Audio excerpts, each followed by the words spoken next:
মেদিনীপুর শহর থেকে মাত্র 10 কিমি দূরে রয়েছে কর্ণগড়ে মা মহামায়ার মন্দির। এই মন্দিরটি কবে নির্মাণ করা হয়েছিল তা নিয়ে মতভেদ আছে, কিন্তু সাধারণভাবে মনে করা হয় মন্দিরটি 10ম শতাব্দীতে ওড়িশার সোমবংশী রাজবংশের রাজা কর্ণকেশরী এই মন্দিরটি নির্মাণ করেন। আবার স্থানীয় আর কিছু ঐতিহাসিক তথ্যের ভিত্তিতে মনে করা হয় কর্ণগড়ের রাজা যশবন্ত সিং এবং রামেশ্বর ভট্টাচার্য এই মন্দিরের সাথে বিশেষভাবে যুক্ত ছিলেন। মন্দিরের সামনেই রয়েছে এক বিশাল তোরণ, আর এই তোরণ দিয়ে ভেতরে ঢুকলেই চোখে পড়ে চারিদিকে ফুলগাছে ছাওয়া এক চত্বর।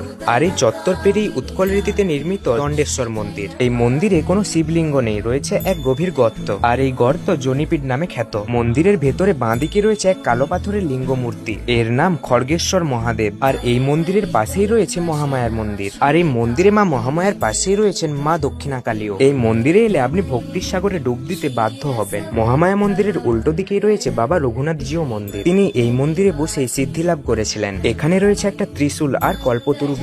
ভক্তদের বিশ্বাস এখানে ধাগা বাঁধলে মনস্কামনা পূরণ হয়। আর এটা হলো সিদ্ধিকুণ্ড, এখানে জলে মহামায়ের ভোগ রান্না করা হয়। দণ্ডেশ্বর মন্দিরের উত্তরে রয়েছে মহাবীর অর্থাৎ হনুমানজির মন্দির। মন্দিরের ভেতরে শিলার মধ্যে বজরংবলীর মূর্তি খোদাই করা। দণ্ডেশ্বর আর মহামায়া মন্দিরের মাঝে রয়েছে যোগমায়া দেবীর মন্দির। মায়ের দৃষ্টি খুবই অদ্ভুত। তোমরা কারা কারা এই মন্দিরে গিয়েছিলে অবশ্যই কমেন্টে জানিও। ভিডিওটি ভালো লেগে থাকলে লাইক, কমেন্ট এবং শেয়ার করে দিও, আর ফলো দিয়ে পাশে থেকো। দেখা হচ্ছে পরের ভিডিওতে।